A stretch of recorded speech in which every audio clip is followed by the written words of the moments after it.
Wasn't that amazing? Now we'd like to invite Mr. Nimish Makvana, President of the Executive Committee, IBPC, on stage for the welcome remarks.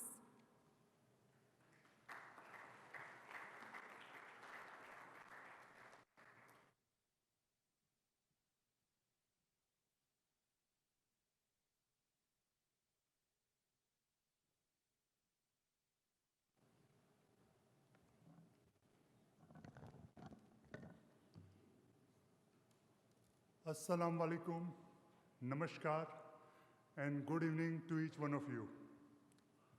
Today is historic day for IBPC and its members for partnership event with DP World UAE region and Jafza Jebel Ali Free Zone.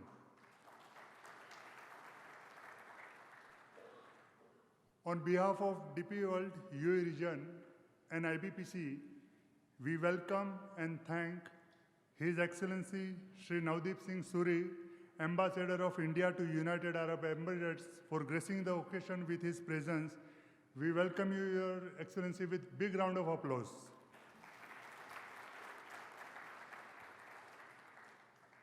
We welcome and thank Shri Rahul Srivastava, Council Commerce and Visa, representing Consul General of India, And I must say that he is the instrumental for this event.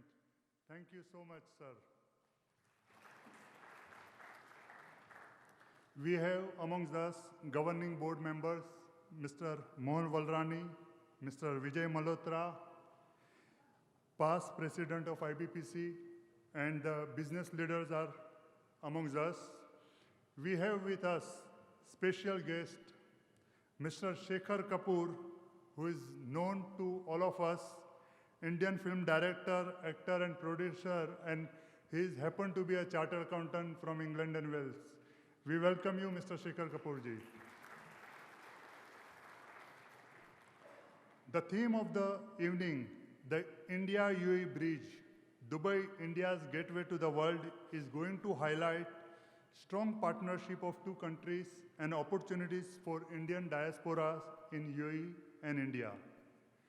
Indian diaspora have contributed significantly for the growth of UAE, and on behalf of Ambassador Sir and each one of you present, and personally our sincere thanks to His Highness Sheikh Khalifa bin Zayed Al Nahyan, the President of the United Arab Emirates and ruler of Abu Dhabi, and His Highness Sheikh Mohammed bin Rashid Al Maktoum, Vice President and Prime Minister of the United Arab Emirates and ruler of Emirate of Dubai, for giving opportunity and platform to Indian diaspora to prosper and grow in this land of opportunity. Can we have a big round of applause for the rulers? We take this opportunity to thank His Excellency Sultan Ahmed bin Sulaim, Group Chairman and Chief Executive Officer of DP World and Chairman of Ports and Customs and Free Zone Corporation, who is one of the Dubai's leading businessmen. We welcome Mr. Mohammed Al Moulem, CEO and MD, DP World UAE region, and entire senior management team of DP World UAE region and JAFZA for gracing the occasion. Can we have a big round of applause for Mr. Mohammed Al Moulem, please?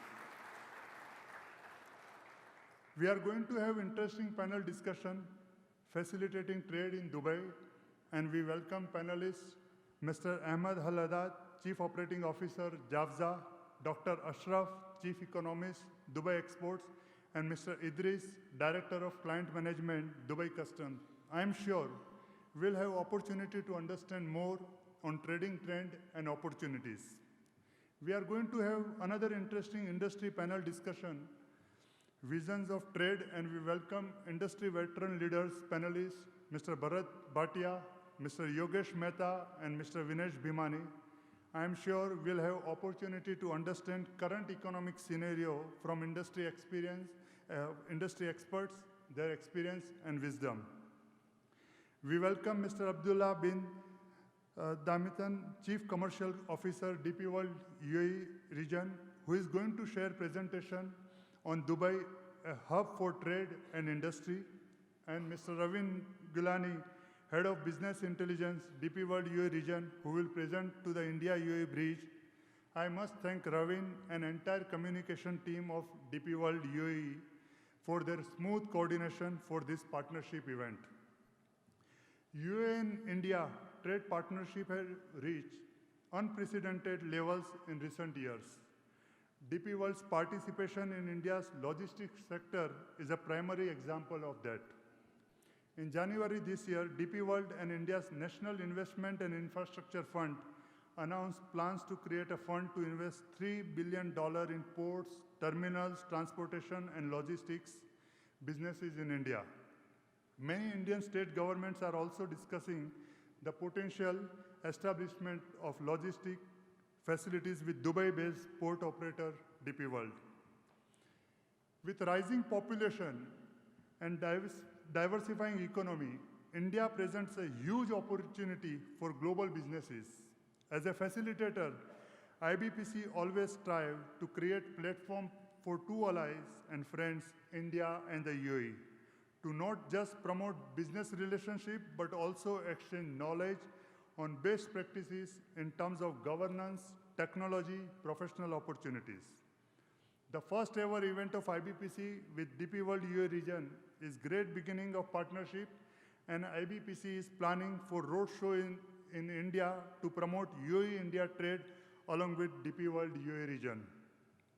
Thank you once again to each one of you, and have a lovely evening.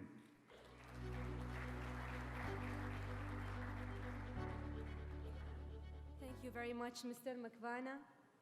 I now would like to call on stage Mr. Mohammed Al-Muallim, CEO and Managing Director of DP World UAE region, to deliver the keynote address and set the pace for this evening's discussions on Project India UAE Bridge. Assalamu alaikum.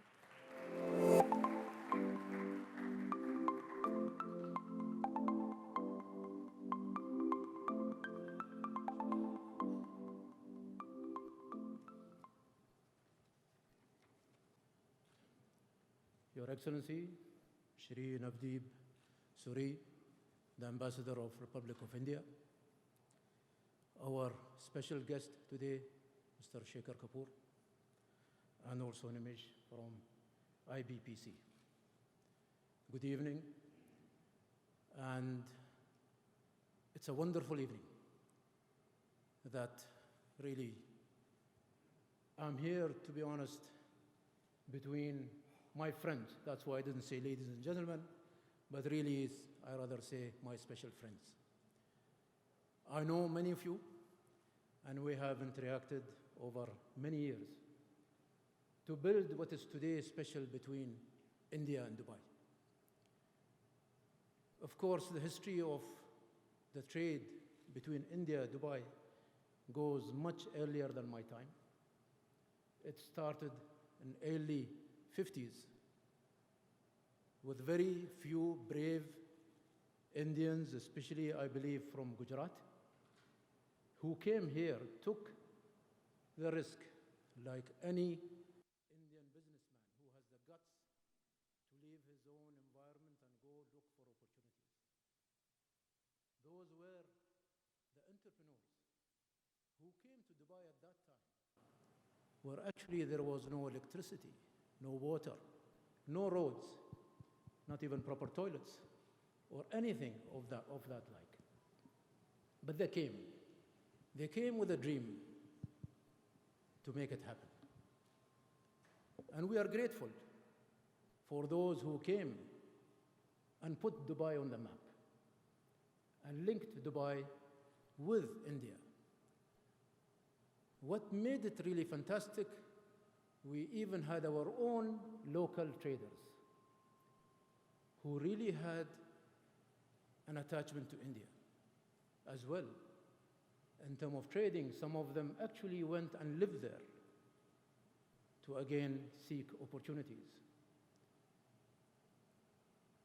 The pearl diving which used to take place here, lots of those natural pearls, before the industrial pearls comes in, or cultural pearls comes in, sold in India.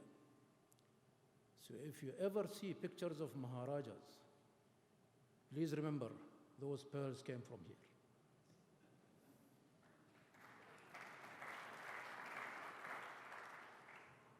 But then that was a beginning of trade. It started in terms of not only on cash base, but basically bartering together and finding means of ways of really doing it.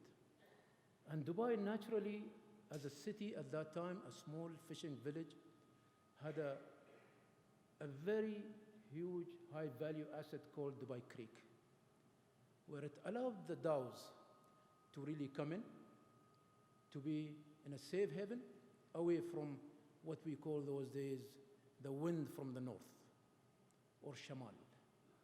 They used to be kind of, could be harsh. So that's how really the trading started.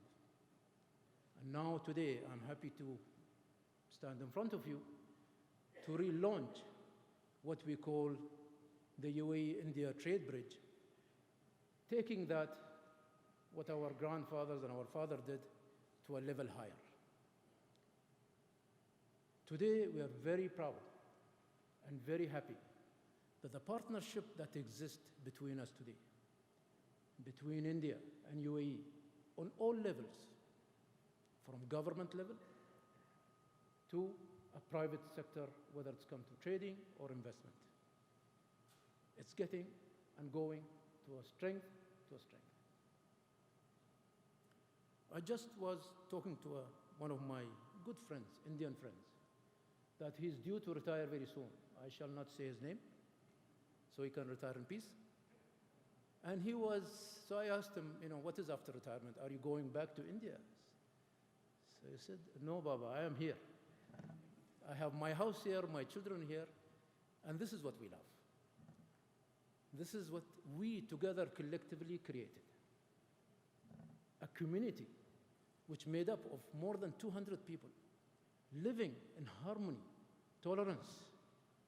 Talking about tolerance, is the year of tolerance that we're living in, which made us special. So really, this evening, it gives me immense pleasure, after 9 months of hard work between our team here in UAE and our DP World team in India, that we now come up with a product to really what we say that we want to link India to Dubai, both ways, mainly on trade, but also investment. As a DP World, we are now one of the largest investment partner in India.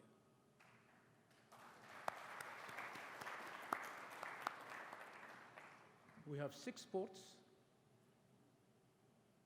We have acquired 3 large logistic companies in India.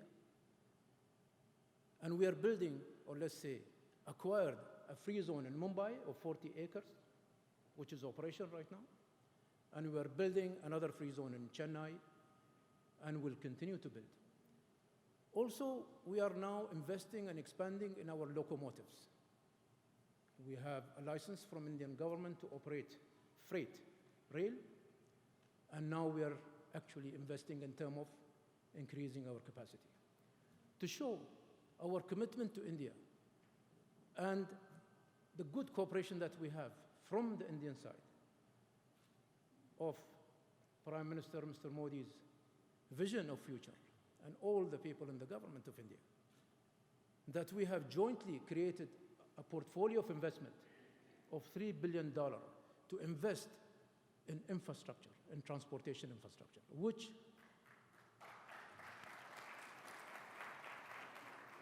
has come as a result of our confidence in Indian economy. Indian economy poised to grow, and grow in a big way. So we are positioning ourselves to make sure that we become a very active partner with Indian business going forward.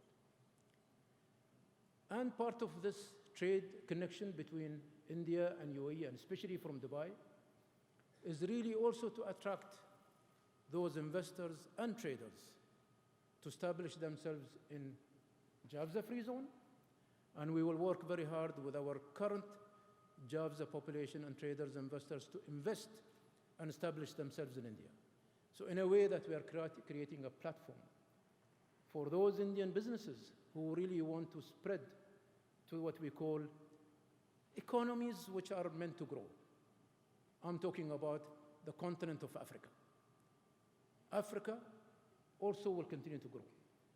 But to reach to Africa is very difficult. But the only one place can make you reach Africa easy is Dubai, where you can connect yourself by sea to Africa almost daily. So you can ship your goods, your cargo anytime. And you can connect yourself by air if you wanted to have your meetings, or in case you wanted to really have your freight to be gone on kind of special arrangement consignment. So these are the commitments, these are the investments that we are doing to make sure that trade even grows. So tomorrow when our younger generation stands here, then they talk about the achievements even more of what really has happened in terms of trade between us and India. And we are working very hard with our team in India. And we thank also IBPC for being with us, a valuable partner to reach to India. We are now have our plans to heavily engage ourselves in India in terms of roadshows, in terms of meetings, in terms of really listening to what are those opportunities. And we will continue to do so to make sure that really this happens. So I request you all, my good friends, that put your hands in our hands to make this step becomes a reality, which will benefit both sides. Will benefit the business in India and also will benefit Dubai and UAE, and it will take our cooperation even further. With that, I would really like to thank you for being patient to listen to me, and I wish you a wonderful evening. Thank you.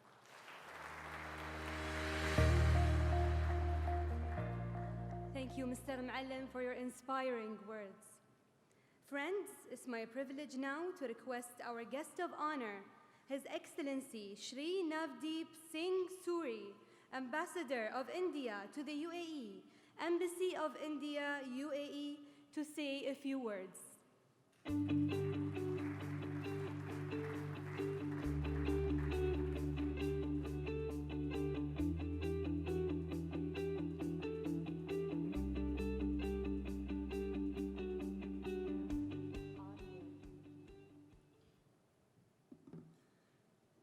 Your Excellency, Mr. Muhammad Al-Muallim, my dear friends from the business community, my compliments to both IBPC and to DP World for this wonderful initiative to partner and bring an event like this here. So let me start with a confession. When I got the invitation jointly from DP World and IBPC, I looked at it and there was a lot happening this week and I kind of hummed and hawed, am I able to go, am I not? And then there were two irresistible draws. The first was, I am a bit of a fan of DP World for all that you guys have done. Your very visionary chairman, Dr. Sultan bin Sulaim, is a friend. And each time I have a conversation with him, it's something inspirational. It's his can-do approach when he tells us stories about how Jafza was done, how the Jebel Ali port was done, how when he was at Nakhil, he took away sand that was dredged out of the Jebel Ali area and used it at the Palm Island, and so on. So I find it a little hard to say no to my friends at DP World. I have, over the last 2 years, worked very closely with the chairman, with the team in India led by the very capable Rizwan, and who really are expanding into India in a very significant way, not just in the ports, but in the logistics space in particular. And if there's anything wanting, it is greater speed, greater responsiveness from some of our state governments. But from DP World, there's a carte blanche. Give us the land, give us the approvals, we are there. We are ready to invest into world-class logistics facilities in India. And the second reason I couldn't say no was the title. I was intrigued. What is this India-UAE bridge that we are talking about? And so I said, let me come and learn a little bit about it. And it's a little bit risky to start speaking on a subject before you've learned your stuff about it, but let me nevertheless venture with a few ideas. The first, we got the most recent figures from the Indian Department of Commerce last week on the bilateral trade data from April to March 2018-19. $60 billion in two-way trade, 30.2 from India, 29.8 from UAE in terms of exports, which really is quite remarkable that UAE remains our third largest trading partner after US and China, larger than Japan, larger than Germany, larger than UK. And we remain, depending on which set of figures you use, either the largest or the second largest trading partner for UAE. And those numbers are poised to grow even further. So the trade bridge is actually doing reasonably well. It's the investment side that sometimes I worry a little about. I know there is no really hard data on how much Indian investment is there in UAE.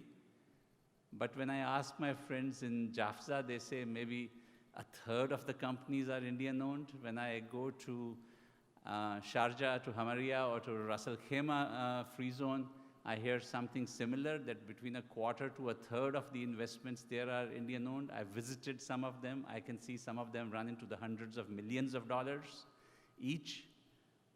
Or when I drive down to some of my friends in Emirates Hills, I see a different kind of investment. So those investments are there to see. I think where we haven't seen enough, despite the valiant efforts of DP World and Abu Dhabi Investment Authority and Mubadala and so many others, is a matching flow. Now, some of this is clearly our fault. We were the harder country to invest in. UAE made a name for itself, and this city in particular made a name for itself for being a magnet for investment, and I grant that. But you know, if we are talking about a bridge, and if the structure is a bit lopsided, it may not endure very long. So we want to make sure that there's a certain amount of symmetry in the investment flows. And I'll tell you why this is a good time to look at it. Last month, the Indian economy overtook the UK economy to become the 5th largest in the world, with a total GDP of about $2.9 trillion. A few months prior to that, it had overtaken the French economy to become the 6th. A $2.9 trillion economy, which this year will grow at 7.1% as the IMF estimates, which means we will add $200 billion of GDP growth this year. That is the size of the Greek economy. Next year, we'll add 230 billion, which is the size of Portugal's economy. The year after, we'll add probably 270 billion, growing at 7%, which is the size of South Africa's economy. The year after, in year 4, we will add in a year about the size of Pakistan's economy. When you have that kind of a growth happening in your neighborhood, who is the best position to take advantage of it but Dubai?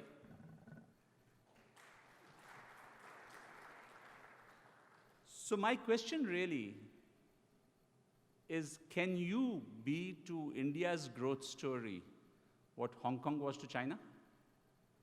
Can the bridge be also a bridge for financial flows? Can you create mechanisms,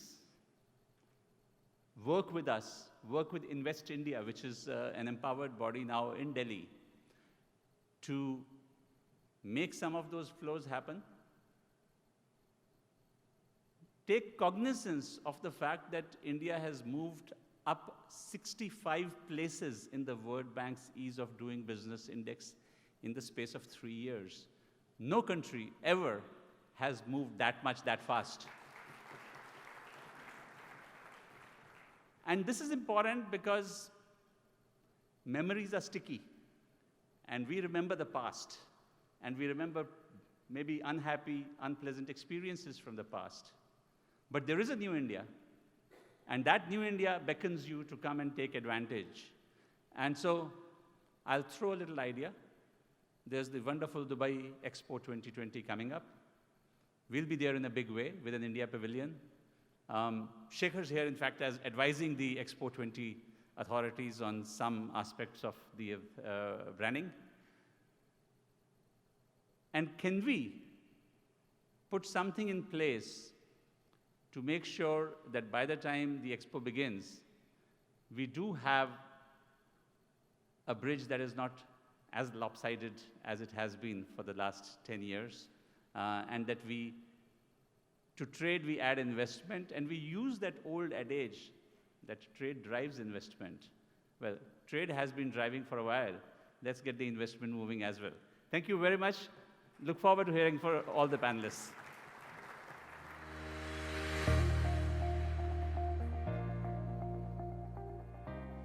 Thank you, Your Excellency, for your valuable thoughts on the lasting ties between India and the UAE. And now I would like to call on stage Mr. Mohammed Al-Muallim to present the plaques to His Excellency Shri Navdeep.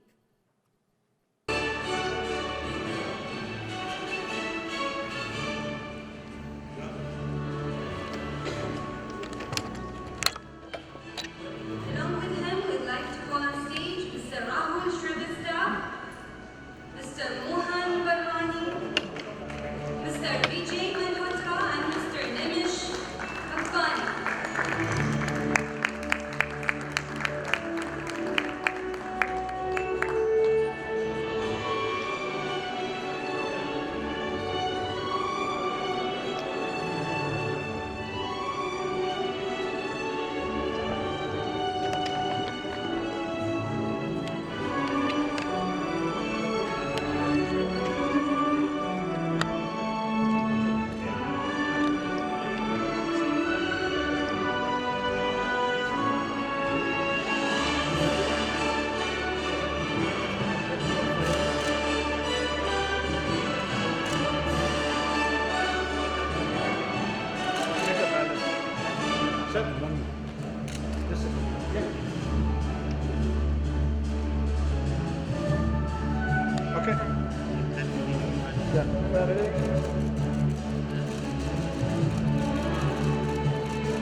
Bismillah ar-Rahman ar-Rahim. Assalamu alaikum.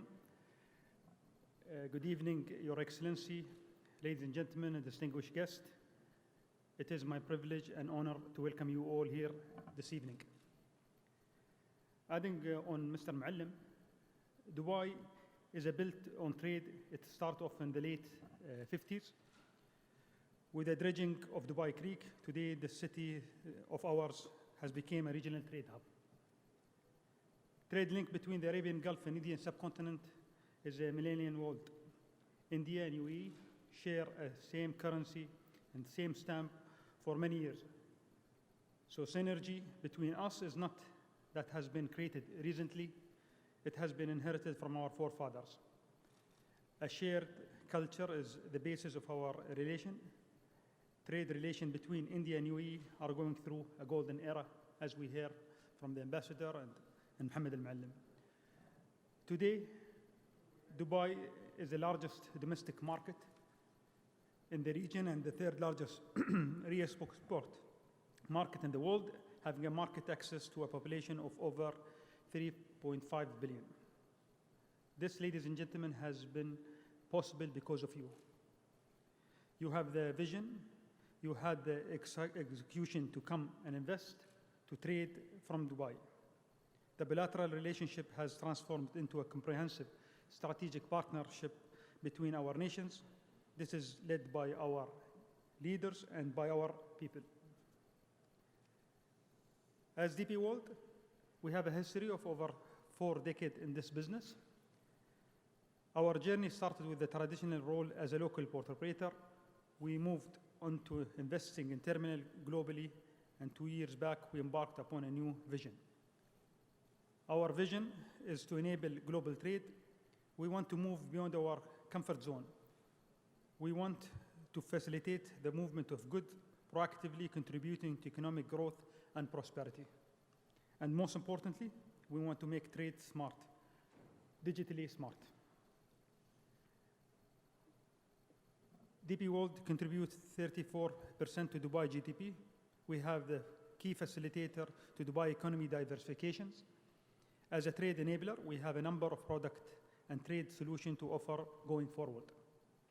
And I'm very proud today to speak about the bridge in our effort toward the same. Jebel Ali Port has a portfolio of connecting 80 services in 150 ports. Our facilities in Jafza cater to over 7,000 companies who have established their presence in the Middle East. Ladies and gentlemen, we have the infrastructure, we have the capabilities and best connectivity to any part across the globe. At DP World, we focus on nurturing trade by taking our customer closer to the consumer market. We will innovate. We listen to you. We'll collaborate with you across economies, across industries to provide efficiencies. We also tailor-make services and solutions basis your requirement. And I'm glad I have worked with a lot of people here in the past, and we look forward for further collaboration in the future. The one-stop ecosystem we have at Jebel Ali on customer touch points, be it support from the government entities, finance support, multimodal connectivity for both local and cross-border movement of cargo, or any complementary services like insurance, banking, etc., we are there to support and cater to our customer needs. We remain focused on our vision to enable global trade. And I would like to end my note saying the India-UAE bridge is the first step from DP World. It is need-based. It is in our opportunity to work together, to grow together. The first of a few bridges we will work towards in order to enhance trade. Our global presence across 80 terminals in 40 countries, our logistic capabilities, industrial and logistics park is at your disposal for your business. We are open to new ideas and we'll collaborate with you. Thank you very much and wish you all the good luck.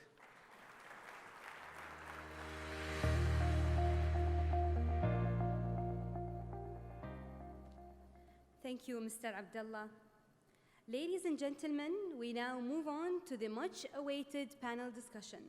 The discussions will be moderated by Mr. Yusuf Tambawala, Manager Product Development at DP World UAE region. Good evening, ladies and gentlemen. It's absolutely a pleasure to be addressing this august audience today. Let me invite my panelists.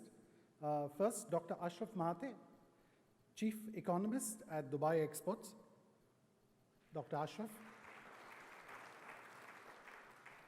Mr. Idris Bezad, I think most of you know him well, is the Client Management Director at Dubai Customs. Last but not the least, Mr. Ahmed Al-Haddad, Chief Operating Officer at the Jebel Ali Free Zone.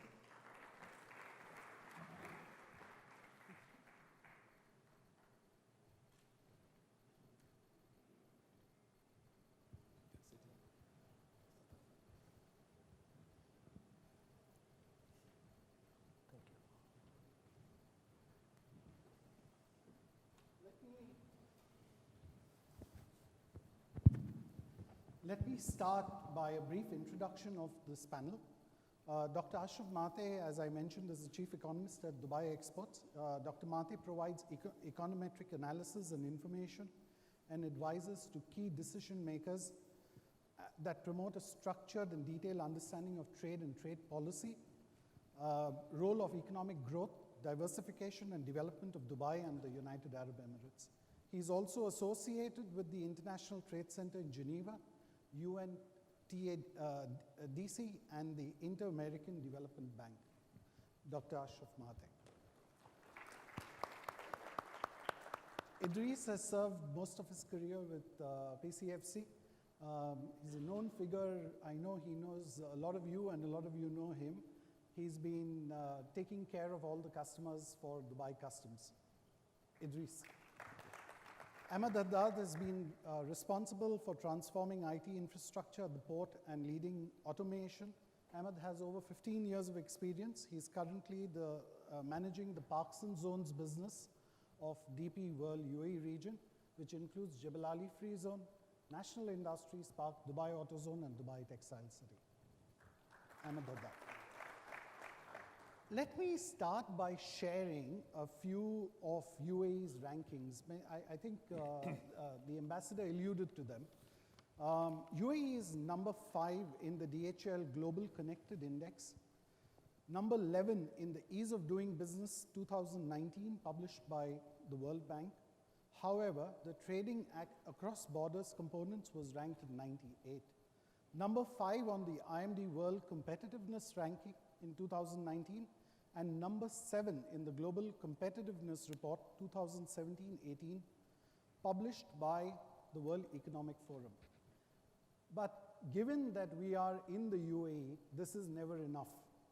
To ensure that we continue to move up these indices, in April 2018, His Highness Sheikh Mohammed bin Rashid Al Maktoum, Vice President and Prime Minister of the UAE, ruler of Dubai, announced some economy-boosting initiatives for Dubai, which were aimed at reducing the cost of doing business, supporting registered companies, and attracting new investments, something that is of interest to you. So I'm going to actually grill my panel on your behalf and ask them what they've been doing in this area. Let me start by asking each of the panelists the measures their entities have taken to ensure that they are moving on these initiatives. Idris, let me start with asking you, could you share with us what are the initiatives that are being taken by Dubai Customs in this area? Yeah, first of all, good evening, everyone. Thank you for calling us for this engagement. We in Dubai Customs are very keen to have this kind of engagement and forums to share with you our new initiatives and things we are taking it forward. So if you allow me, before starting the initiatives, I just want to give some figures, which the figures sometimes is better than talking about Please. what's happening. As you know, the general trade of Dubai has increased by 7% in the first quarter of 2019 compared to the same period of time in 2018, by reaching to 338 billion dirhams of trade. Our trade with India has increased by 40% in the first quarter compared to the last year's same quarter.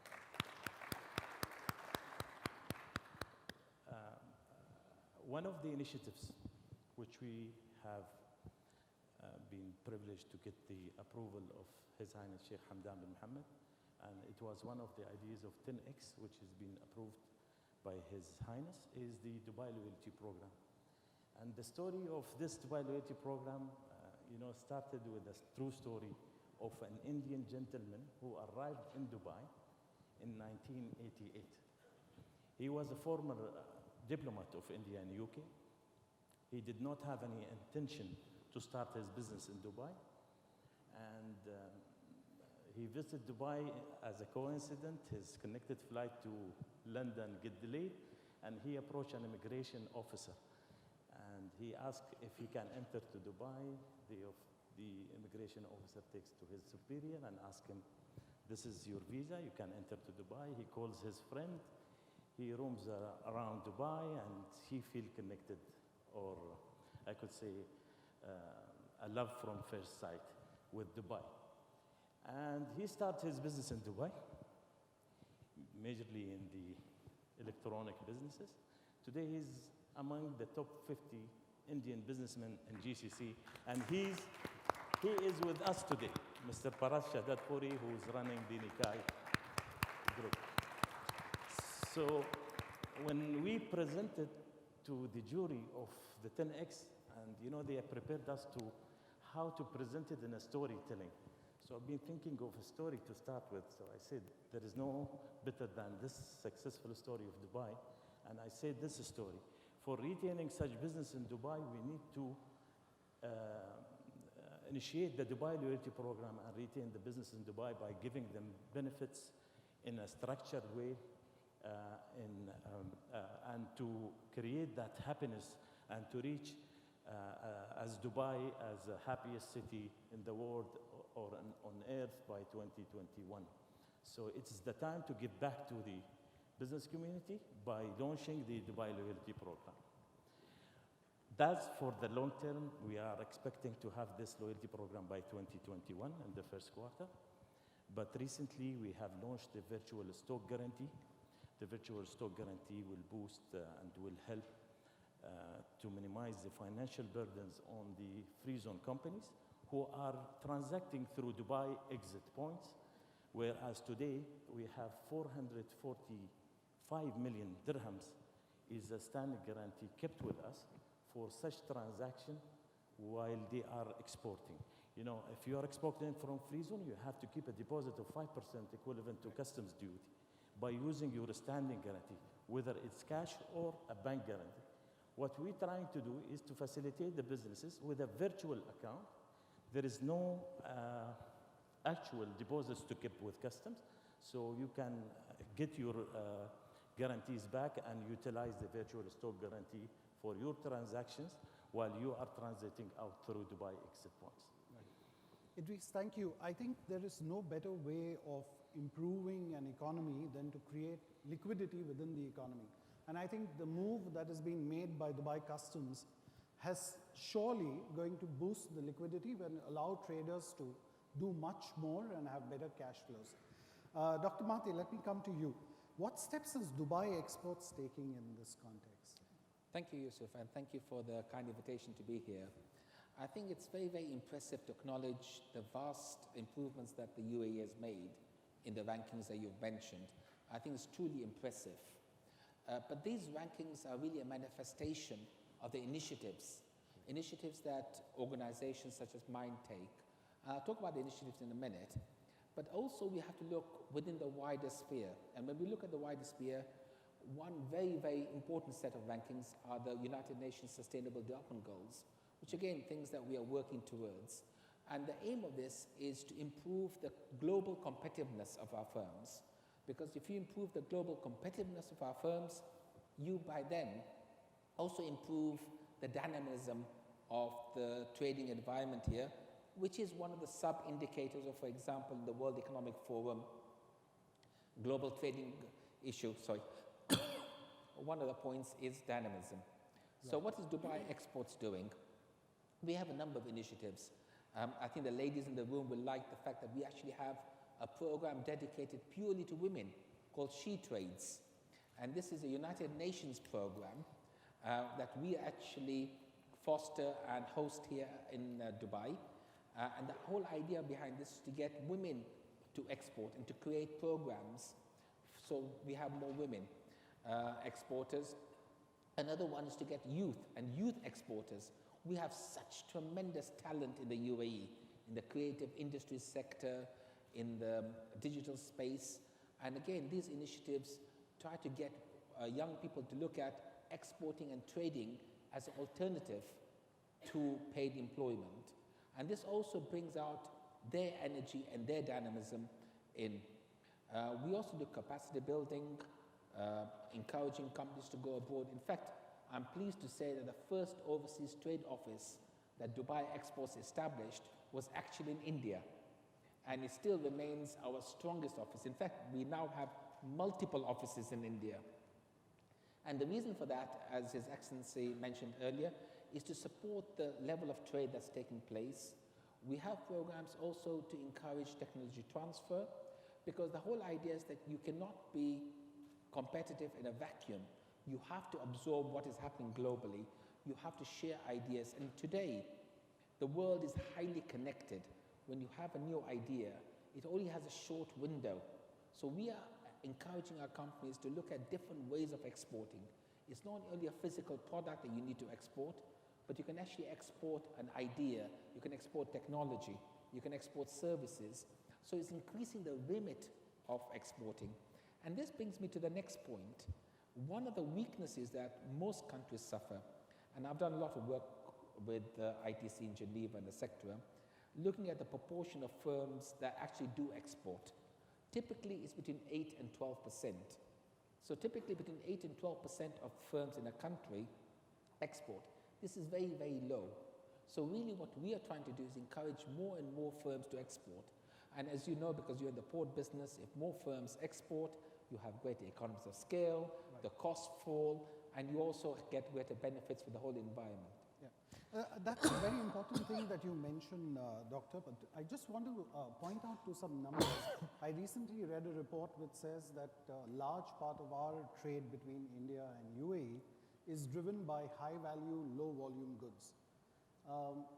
These do help the economy, but when you have high volume goods, then in that case there is a trade economy that actually moves much faster. Is that? Well, actually, as my colleagues from Dubai Customs will confirm, the trading between Dubai and UAE is extremely diverse.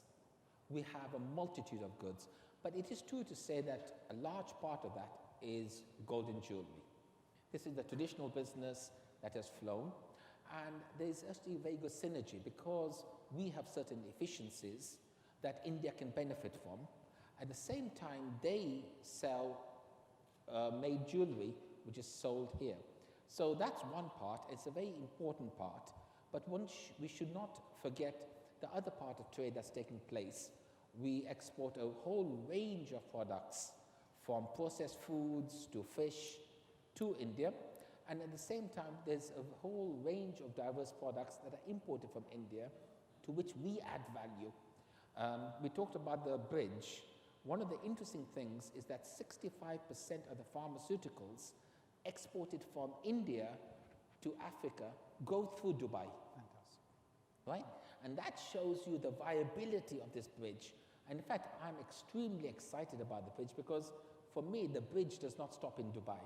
True. For me, the bridge is something that has multiple roads to Africa, to Central Asia, to the Levant, and even to Europe. And this is the cooperation and the diversity of the trade that's taking place between India and the UAE, or more specifically Dubai. Well said, Doctor. Thank you. Very much. Ahmed, please share with us some of the initiatives that the DP World UAE region has put in place to help Dubai and UAE move up the various indices. First, I would like to welcome everyone to this event. I'm extremely happy to see a lot of friends and to also make new friends and get to know the Indian community here in UAE.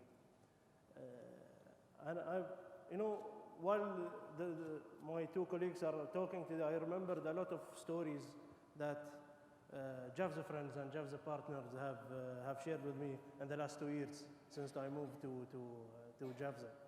And one of those stories that I want to mention really is an investor who came to Javza, believing in Javza and believing in Dubai and believing in UAE, where he started his business and within a week lost all of his business to his partner who have cheated him in a way. And then with working with our management, he managed to establish another warehouse, which also caught on fire within the same week. And then he approached our management asking, okay, the first project have failed. I lost everything to my partner. The second business I established, I lost it to fire. What can I do now? I think I have to go back home. And then His Excellency Sultan bin Ahmed bin Sulayem provided him our own warehouse. Today, I'm proudly say that this company revenues are more than 500 million dirhams. This shows. And then I asked him, will you consider leaving Javza? He said, this is my family. You guys are my family. How can I leave my family? This kind of atmosphere we create in Javza. So Yusuf, if you ask me what we have done a lot of things. But we are aligned also with our government. For example, we want to create Dubai as center of commerce. So we have to adapt to the new way of doing business. One of those ways is the e-commerce. Today, if you talk about retail have reduced by 1 or 2%. But on the other side, e-commerce have increased by 24%, which makes Dubai a huge potential for e-commerce business. So we are working with the government. In fact, DP World is managing this project with the government. to change certain laws in Dubai and to convert a lot of its free zones into an e-commerce hub. This is one. Another thing, when we are talking with our business partners and with customers, they always talk about stability and security. I remember last year we were sitting with one of the most successful businesses. He requested 10 years visa.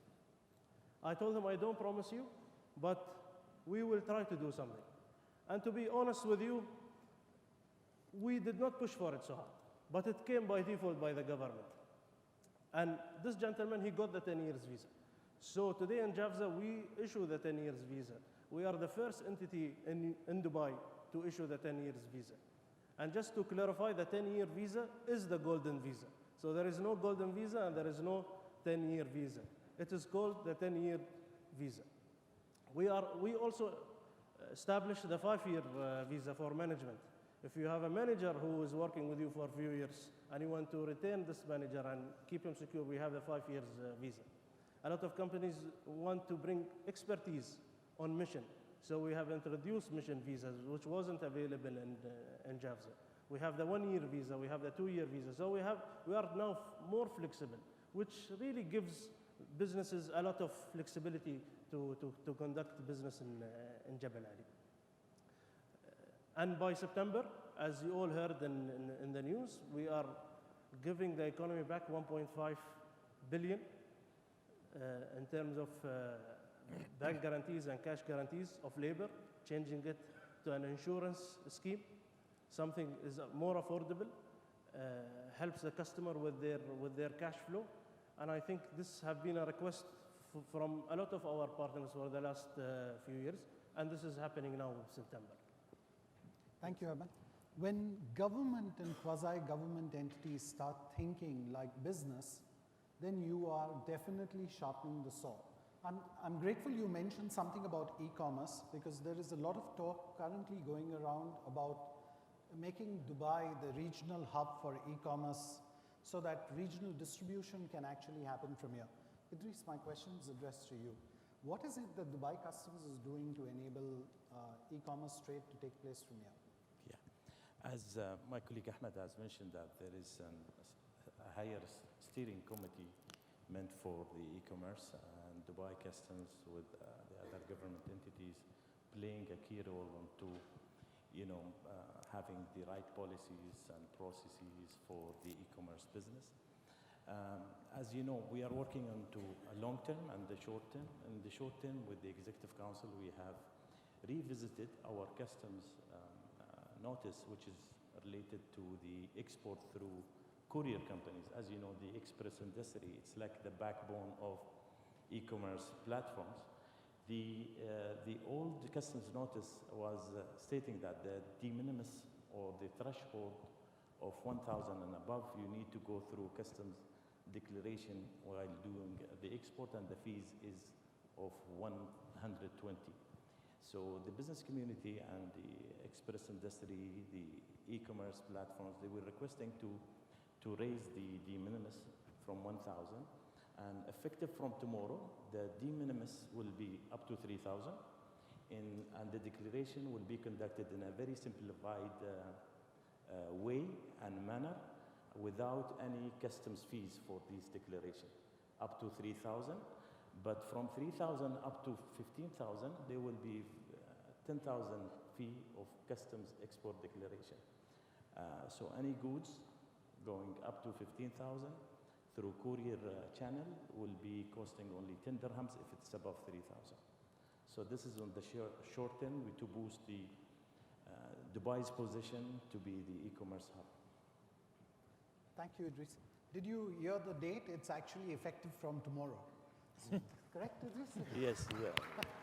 So I think that would be music to the ears of those in the logistics and the retail industry. And I think it's the right move in the right direction. Just one thing also that I would like to highlight, that we are leveraging by using new technologies. If the technologies are evolving, so we are in a production grade with some courier companies on blockchain technology to support the e-commerce. So it's already in the production grade Fantastic. stage. That would be great. Given the size of the UAE economy, the only way to continue growing the economy is to produce or add value for the purpose of exports. Doctor, could you throw light on some of the export assistance programs that have been put in place by the Dubai government, which will assist this business community to do much more and export more out of here? Sure, Yusuf. We've heard wonderful stories about how you plant seeds and you get trees, right? You don't get trees without planting seeds. So really what the Export Assistance Program is to assist companies, specifically in the manufacturing sector. And the idea is to help them when they're young, when they need help. It's a whole diverse range of assistance. Not everyone needs money. Some people need capacity building. Some people need assistance on how to enter foreign markets. Some people need mentoring. Some people need coaching. And some people actually need advocacy. We have issues with certain importing nations that we need to address. Who does a small company go to if they don't have someone to take their side, fight their corner? So they come to us. So really, it's a whole portfolio of services that we offer. The underlying of this is to take them to exhibitions, to trade missions. We seek to open doors for our companies because really you can only become large and you can only become strong if you export. And you have to continuously seek new markets.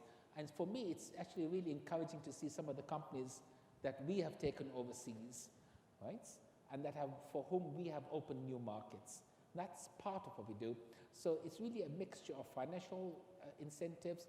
It's a mixture of non-financial incentives. It's a mixture of capacity building, encouragement, and advocacy. Fantastic. I think advocacy plays a very important role, particularly given that UAE sits right at the center of this trading area where you can actually reach out and open new countries through the assistance program of Dubai Exports. Ahmed, the cost of doing business and the ease of doing business are key to ensuring the choices made by investors between Dubai and other destinations around the region and globally. I request you to throw some light on the plans that you have already put in place and those that you have in future to ensure that we are always ahead of the curve in this regard. I think it's important really to bring transparency into the equation. And one of the most projects that we are focusing on is called the Customer First. Customer First is not a slogan. It's a project made of around 100 projects, sub-projects that we're working on. Me personally, I'm a strong believer of computerization and digitalization of processes. When I say this, in the last 2 days, I've been shopping online. I run personal websites for myself, and I've logged into the portal that hosts my website. And then I was looking for a service that I could not really find. And there was an icon on that portal saying, create your own service. So I clicked on that service, easy. Even a 10 years old boy can do it. And they asked me, what service do I want? It's a wizard selecting drop boxes, and I selected, and then the system started calculating. And in a few seconds, it pumped up, this service is not available, however, it is similar to this service. We can provide it to you at this cost. And this is done by the system itself. And then it gives you 3 options, either to accept it, or appeal the price, or reject. So of course, I clicked appeal the price, just to try. They came back, and they reduced the price. I checked it before this event. This kind of solutions, smart solutions, that computer system can manage day-to-day operation of our investors, we want to bring to JAVZA. So customer first aim is really to reduce the bureaucracy in our services and to bring JAVZA on the table of the investor. So we want to create a virtual JAVZA center on every business owner computer. This is our aim. So we are focusing big time on this. It's a 2 years project. We finished the first year. We introduced certain services. By the end of this year, we will be having more services. Our lease and licensing services will be fully online. So most of your PROs will no longer have to come to our offices to conduct business. Can be done by anyone from your office. On another side, we introduced dual licensing for Jafza 1, our flagship facility in Jafza, and for Jafza 18 and 19, the two buildings on your left side while you're going to Abu Dhabi. And Jafza 1 is, of course, the one on your right side. So you can have Jafza license and you can have DD license in the same office. We also changed our rules and regulation. Today, you can have public listed company registered in Jafza, similar to DIFC. Basically, we merged both of the regulation with Jafza. You can also establish a holding company to consolidate all of your businesses in Jafza. And there is a lot of things that we'll be announcing hopefully soon to really reduce the bureaucracy in our services and make Jafza a preferred destination for businesses. Thank you, Ahmed. I would now like to open the floor for any questions you may have for the panel members. Is there a mic? Is there someone who would like to ask a question to the panel members? I'm Nimesh Lokhandwala. Is there any scope for reduction in warehouse charges and other various charges, visas and everything? Is it in pipeline? Sorry, we didn't really get your question. Is there any what? Proposal to reduce the various charges charged by both Jafza and all, including warehouse rent and all. Reducing the warehouse rent. Ahmed, would you like I think this is a very difficult question. But we are working to make Jafza a competitive place. I assure you of that. This is a commercial question, so I think maybe after this event you can catch Abdullah and his team. But we are working. But we are working to make Jafza very competitive. I assure you we are doing this, and soon you will hear good news.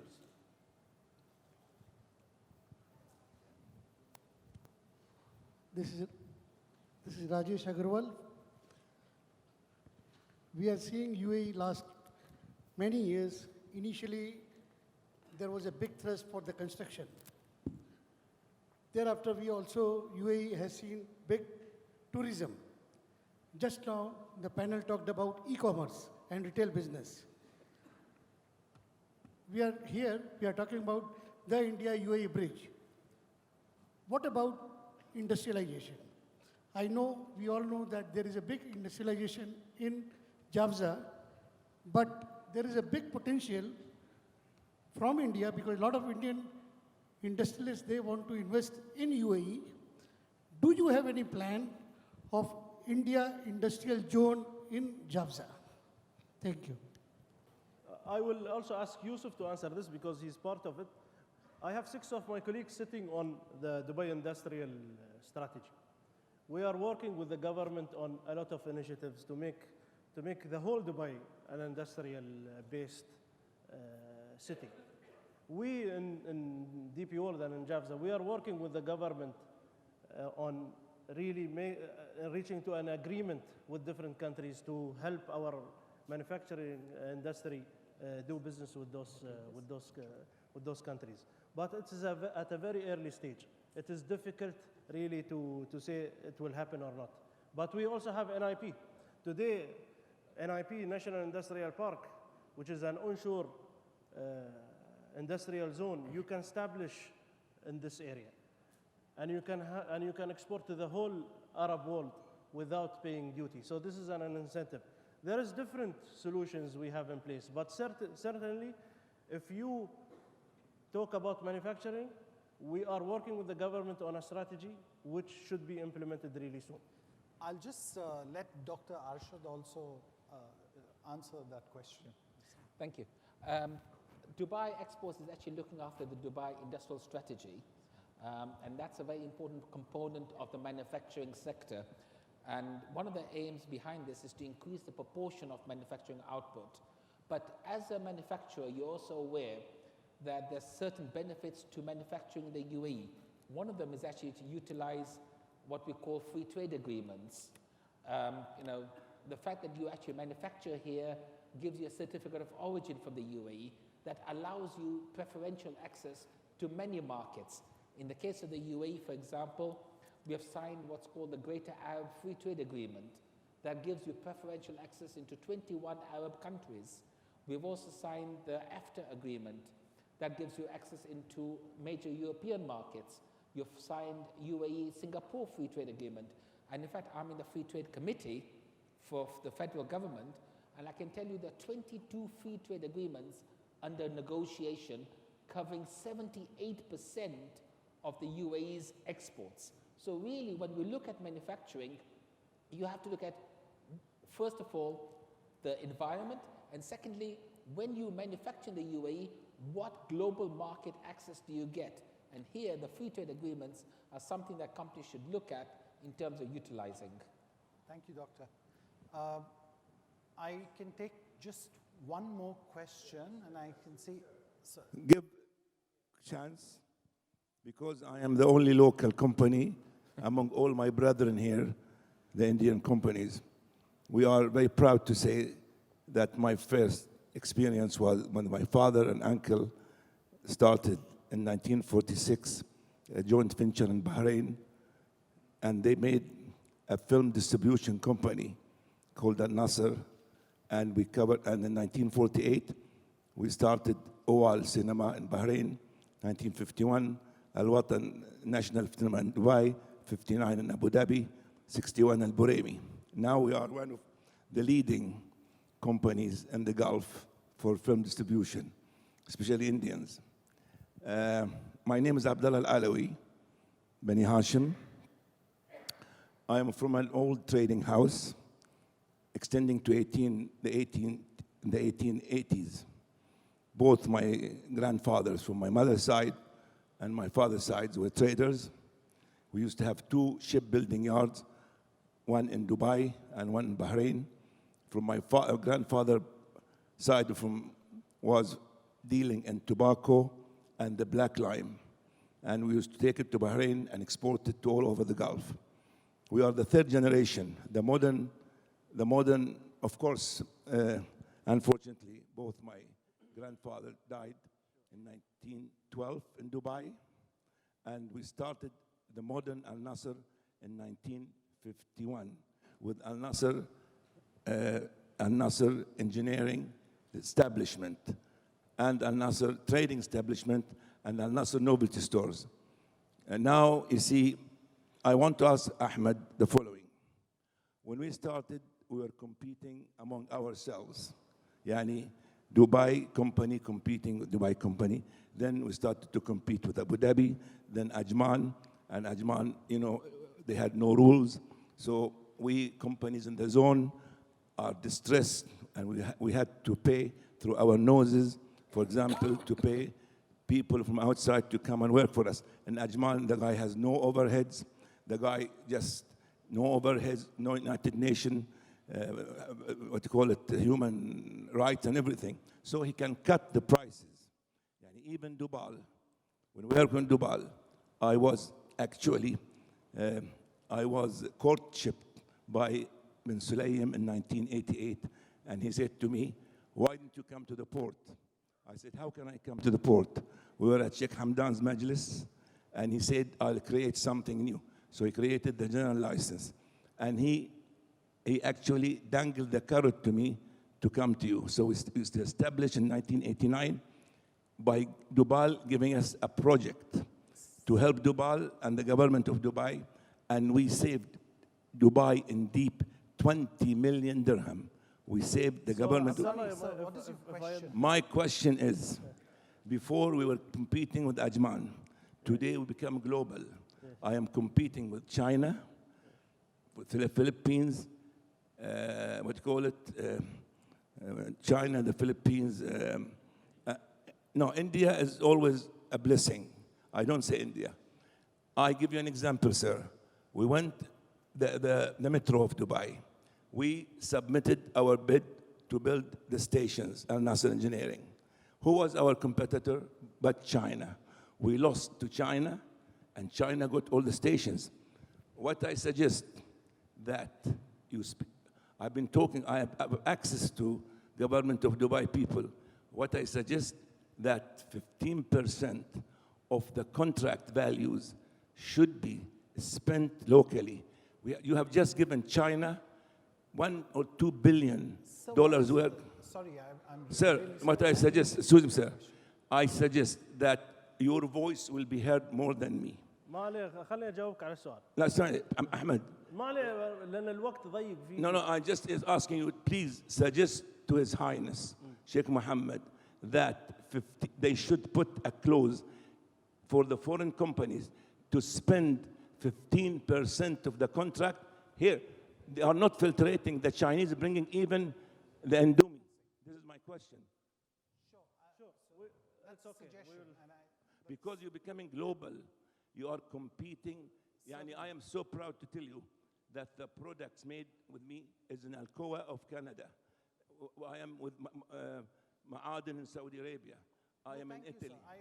We take your suggestion on board, and thank you very much. I'm sorry, we've run out of absolutely.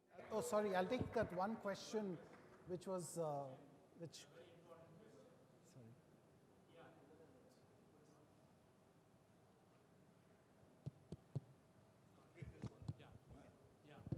Is this working? Yeah, this is working. Talking of industrialization, I'm Mohan Varrani, founder partner of the Al Sharawi Group, and we are one of the largest industrial group here. But the question is, I'm coming straight to the question, that the cost of power for industries in Dubai is one of the most expensive in the world, number one. Number two, you go just drive down 15 minutes to the Abu Dhabi area, Kaizad, and the cost of power is 35% cheaper. You see? So, any comments? I mean, how do we set up industries here in the free zone when the cost of power is 35% more if we have to just go 15 minutes away? Thank you. Can I open the question to one of my panelists? If you allow me, Yusuf, I'll do the answering. We know that this is a concern. We know that this is one of the challenging part when it comes to energy. As we all know, that Emirates of Dubai does import all its fuel from the international market with the international rate. But saying that, we are actually going to have discussion with DIWA in terms of being a bit creative to see whether we can do something in terms of night shifts to encourage companies, industries, for example, to do night shifts with a lower rate, or do a bracket. And as we know, DIWA also doing lots of work in terms of really going to what we call solar and other sustainable type of energy. So we are going to have a serious discussion with them. And our colleagues in DIWA as well, they realize in order for us to attract the industries is that we have to tackle that field of energy for sure. So that is something that I assure you that we are really looking at it and working at it. Thank you. Thank you, Mr. Malik. That was very kind of you. And with that, I would like to end the panel discussion. Thank you very much for listening in to us. And I thank you, my panelists, for being here and being supportive on the questions. Thank you very much. Thank you. Thank you, gentlemen, for the informative discussion. Please stay on stage since we will be presenting you with plaques. I'd like to call upon Mr. Abdullah bin Maythan and Mr. Ahmed Al-Haddad to present the plaques to the speakers as a token of appreciation.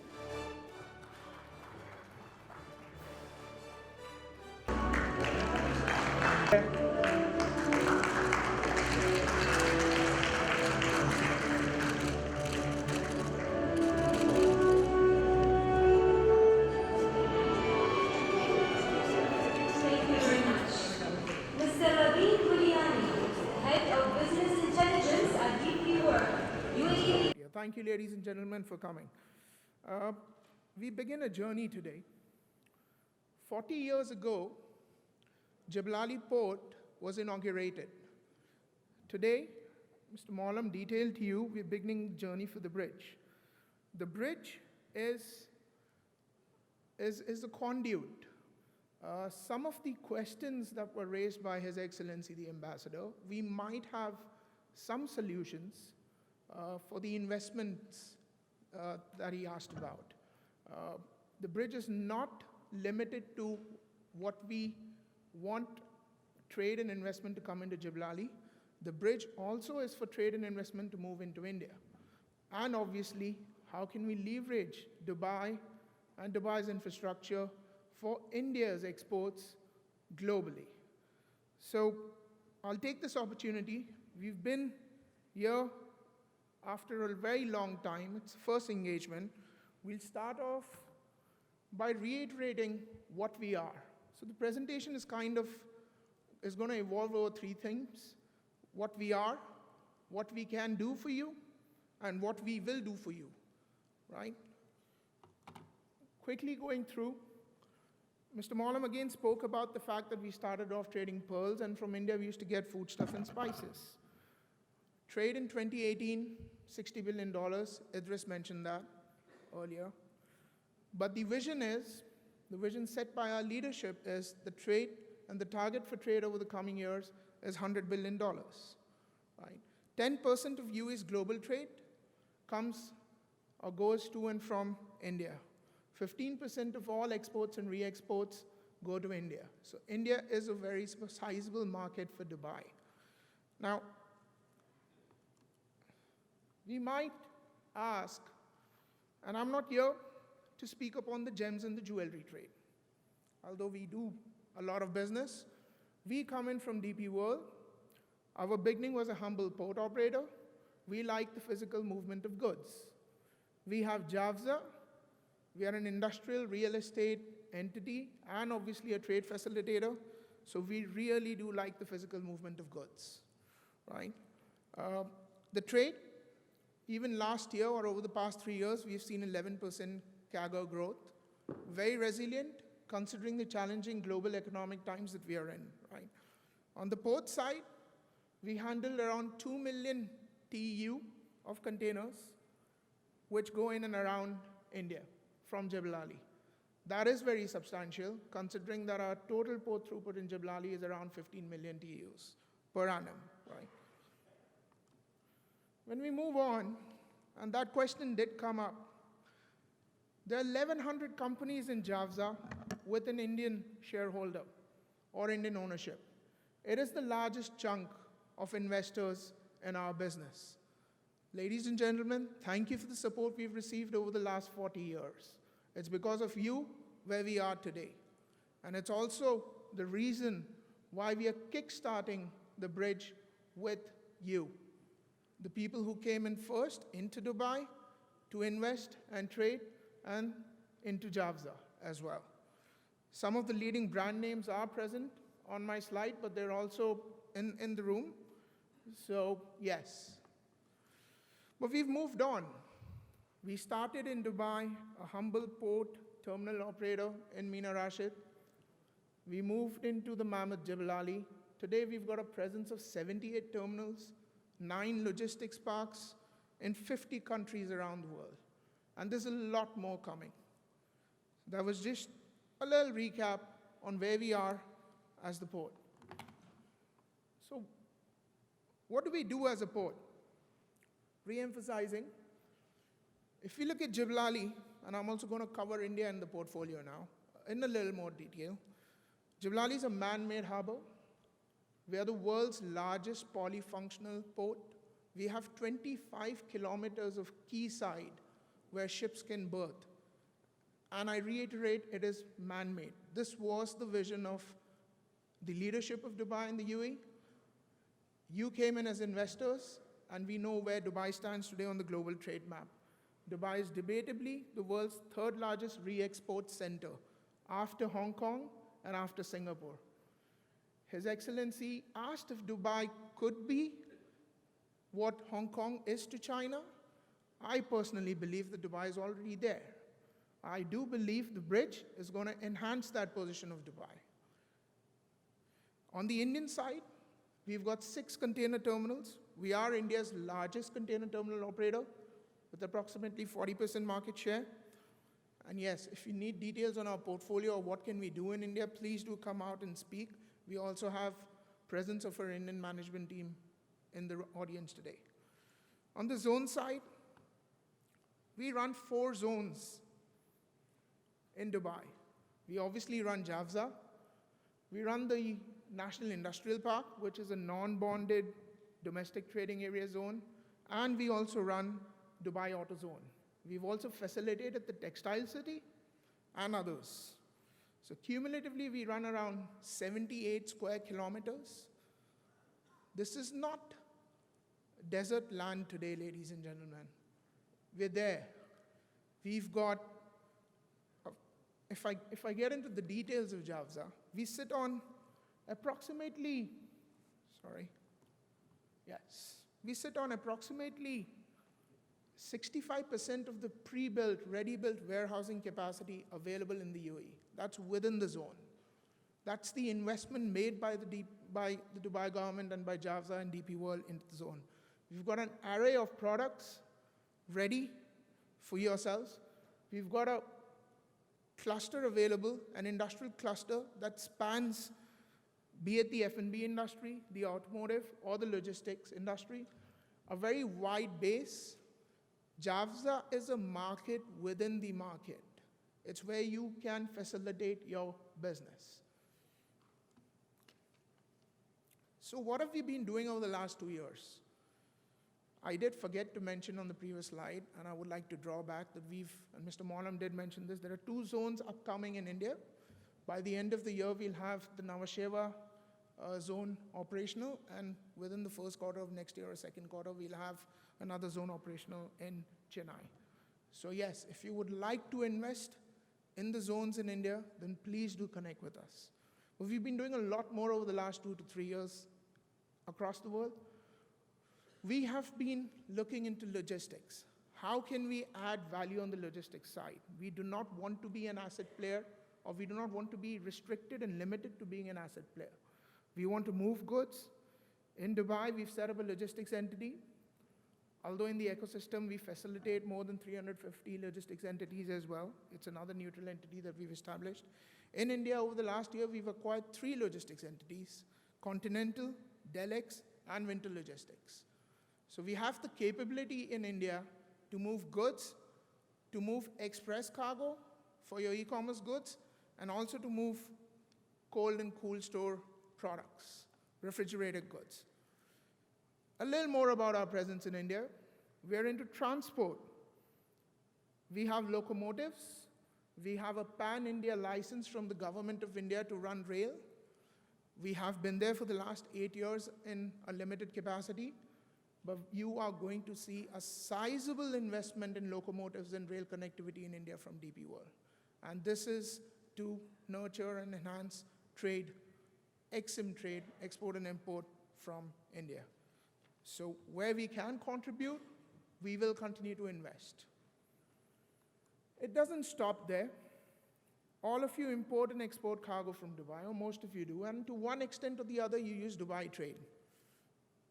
I'm not here going to speak and sell Dubai Trade, but that platform is being turned where possible, where government and regulatory permissions are available, into a global platform. So we've already piloted a mini Dubai Trade, as we internally call Bharat Trade, in India. It's being piloted in 1 or 2 of the terminals that we are operating in DP World, but you can see that the digital ecosystem also that we're trying to put in place is going to be aligned wherever DP World facility is. So to sum up what we are, we're a city for trade. Jebel Ali is a city. We have 150,000 people who work there, thousands who live there. We've got all the infrastructure that you need, from berthing a ship to moving goods, be it by land or by air with the connectivity to the airport. We have got all the infrastructure required. We also have a very strong banking cluster in Jiblali, and healthcare facilities if required. That was just a recap of Jiblali, your city for trade, and where most of you have been invested. I'm going to run through what we can do. So on the port side, this is very basic. We obviously run polyfunctional terminals. We can handle any and any cargo type that is required. We try and stitch up solutions with our terminal assets in India and Jiblali, where we are offering combined hub solutions for the storage and the movement of goods. We are looking at terminal concessions. So yes, if you want quayside land, please come and speak to us. We have quayside land in Jiblali. If you want to do modal conversion of cargo, we can do that in Jiblali. Warehousing assets on the port side happen to be different from the warehousing assets available on the zone side. And those are also available. And as Abdullah mentioned earlier, we've got very strong connectivity from Jiblali. On the zone side, we're a quasi-government entity. We can incorporate your business. We regulate your business. You can lease land. You can build your own facility. You can take a warehouse or an office from us. We have a single window for all government services that you might need. So we run beyond a mere transactional relationship of a landlord and a client. If you explore, we can do a lot more for you that potentially no one else can. This is a bit about our vision. It's about end-to-end services. And the vision is based on how we can stitch up our assets. We do not want to any longer run our assets in isolation. So we do not want to run a terminal and let them do their own business. We want to integrate what the terminal can do with our zones, with our logistics capabilities, with the logistics capabilities of our partners in Javza and the ones who will operate in the free zones in India. So in partnership, we want to sweat these assets around to try and bring to you efficiencies in your supply chain, to try and add value to your supply chain, and offer you trade solutions. All right. A little more on India and how do we connect India. We connect from Jiblali to 9 ports in India. We are very well connected to India. No other regional port offers this kind of connectivity. Our global connectivity from Jiblali, we connect to around 150 direct ports of call. We are the hub for the region, be it trade, be it logistics, and be it commerce. And we will be the hub for the region. Moving on. Sorry, I am rushing through these slides because there's dinner awaiting everyone outside. So, yes. Our vision 2 years ago moved from being a global marine terminal operator to a trade enabler. And what you've seen, the investments we've made in India, the investments we are doing in Jiblali, be it the acquisition of Javza, be it the logistics setup that we've put across in Javza, is to become a trade enabler. We are here today because the India-UAE bridge is about enabling trade. And this is how we see that we will enable trade going forth with the asset base that we have available, right? So what is the India-UAE bridge? Why India? Why is India our first target for the bridge? I hope nobody has any doubt about that. It's because of the volume, it's because of the size of the trade, and it's because of the size of the investors that we have available here, and vice versa, right? So we see bridge, and I might reiterate this before I close the presentation. The bridge is a conveyor belt for goods flow, and that's why you're seeing the animation that has been moving around since the evening. The bridge is a conduit for investments. So we've got parks and zones in India, we've got parks and zones in UAE. Your business investments can be conduited through the bridge, right? Bridge is a platform for economic development. That's how we see it. Bridge has plug-and-play capability. Depending on your need, please come out and converse with us. We may not need to provide you an A to Z solution. So our capability, our assets are a plug-and-play functionality today. Depending on your need, those would be made available to you, right? And most importantly, Bridge will cater to the SME sector, which is very important for our growth. And Bridge will also cater to the multinational corporation who wants to invest in industry. So, Mr. Valrani, if I may, to add to what Mr. Maulam mentioned about the power costs, we also hope that Bridge or our connectivity around the world might be able to bring in logistics efficiencies that would not be possible from other vicinities up the road or wherever. So, that's how we see ourselves also adding value.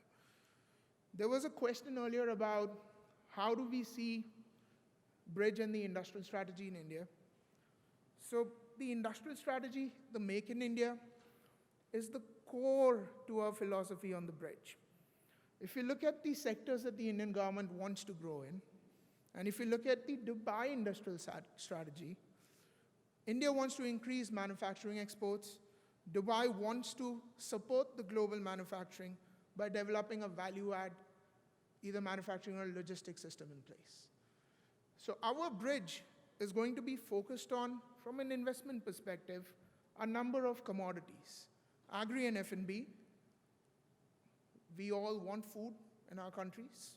We're dependent. We're an import-driven nation. What can we do by attracting food processing? Or what can we do by bringing in, a variety of agri-produce from India? We'll be focused on automotive. Obviously, the region is very dependent on the automotive industry. Everything from vehicles to parts is all imported. Petrochemicals. We don't import petrochemicals, or we might, from a number game, a little amount, but the Arabian Gulf produces 27 to 28% of the global polymer and petrochemical capacity. This has to flow into India. The consumption of polymers and petrochemicals is increasing by more than 10 to 15% per annum in India. So we see Jiblali adding value on the petrochemical and the polymer side. It's also a big constituent to manufacturing, be it here or there. Retail FMCG, you heard a bit about our efforts down on the e-commerce sector, engineering, and pharmaceuticals, which was also cited earlier by one of the peers. So when we map this out, if you look at the size of the existing business of the cluster in Jiblali, you see that we've got each sector contributes to anywhere between 10 billion to 45 or 70 billion dirhams in trade on these sectors. So the basis and the foundation and the ingredient is all in place. It's how do we build this up to bring growth for you, to bring growth for us. So what is Bridge and what are the objectives of Bridge? We're pretty clear. We started this, as Mr. Maulam said, 9 months back internally. We are ready to roll out, and that's where we're here today. We want to enhance trade flows. We want to nurture bilateral trade. We want to drive investments cross-border. I've mentioned that now a couple of times. We want to facilitate access to larger markets. This is primarily for exporters and manufacturers from India, and we believe that Dubai plays a very good role in that. We want to contribute to economic growth and our quasi-government status, particularly in Dubai, our relationships with the authorities in Dubai, the UAE. We want to reduce barriers to trade. We want to make trade more conducive, more efficient for you. How will we do this? We will integrate our capabilities.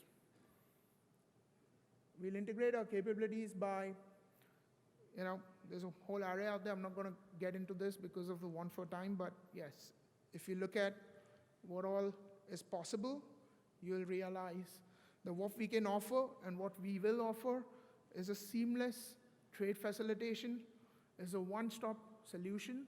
Everything is common user in Jiblali. We're not an exclusive port, we're not an exclusive terminal, we're not an exclusive zone. We work with the industry.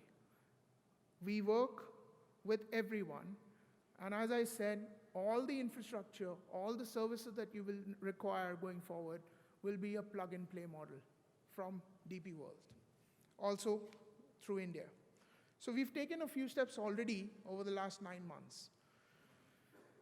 Jebel Ali has 8 incubation centers which have been set up by trade promotion councils of various governments from around the world. India has never had an incubation center for traders.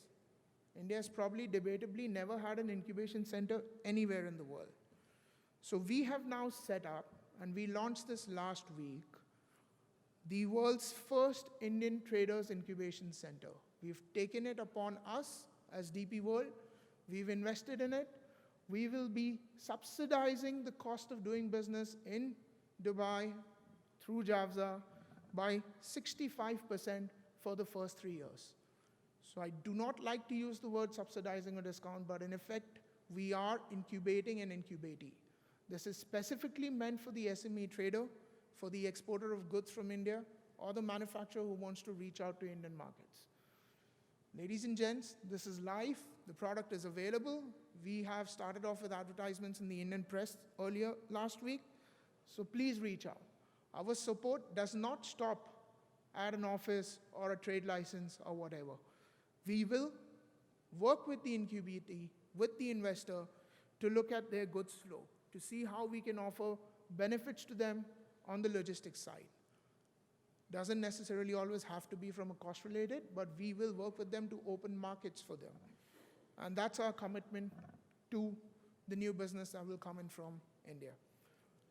We've also gone and taken the first baby steps from a digital perspective. Although there are grandiose plans that we cannot speak about now, what is live now? If you go visit the website tnt.dubaitrade.ae, we are debatably the first container terminal operator in the world which has integrated track and trace information between terminals. So we have a live tool today. As long as your box, your container of goods, comes or goes from a terminal that DP World operates in India to Jebel Ali, you will be able to get all the information out there. It's live, it's available, and all you need is the container number. And the good thing is, it's for free. So please go out and try it. It's live, but we are testing it. So yes, do let us know how that is. And this will build upon our digital infrastructure, where we will be able to eventually offer end-to-end capability. We recently announced in JAVZA the traders market. This is rather unique because the traders market will be part of the zone, so cargo will flow in from the zone or from the vessel into the traders market. And on the front end, the traders market will be open to retail. So it's a combined market for wholesale and retail. It's meant for wholesale trade. The first 2 clusters should be built over the next couple of years. And you would have read about it in the press release that came out from DP World. The traders market will continue to have VAT benefits and free zone benefits per se. But most importantly, there's also a mechanism being put in place, which Customs detailed a little bit, on how we'll maintain the stock as a virtual guarantee in the traders market. So it'll reduce the cost of doing business substantially, right? And there's no reason why we wouldn't want to discuss with you on an element of the traders market. To recap, and if I may sum up now, the India-UAE bridge is a conveyor belt for goods. It's a conduit for investments. It's a platform, as I mentioned, for development.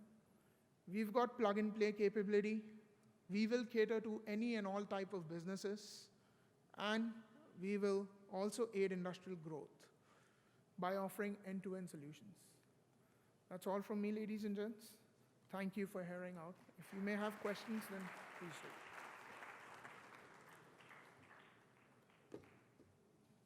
If there are any questions, or I'll step off the dais. Thank you.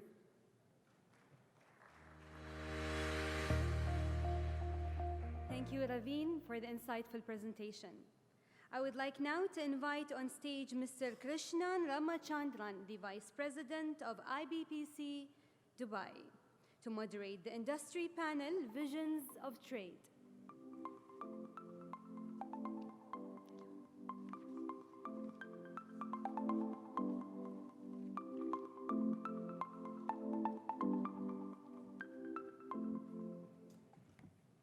Good evening, ladies and gentlemen.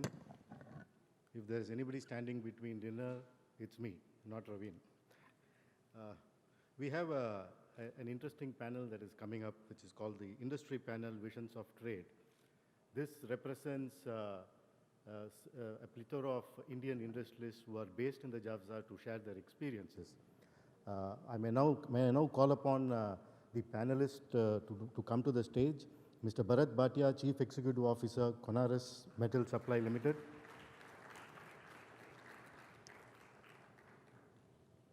Mr. Yogesh Mehta, Chief Executive Officer, Petrochem Middle East.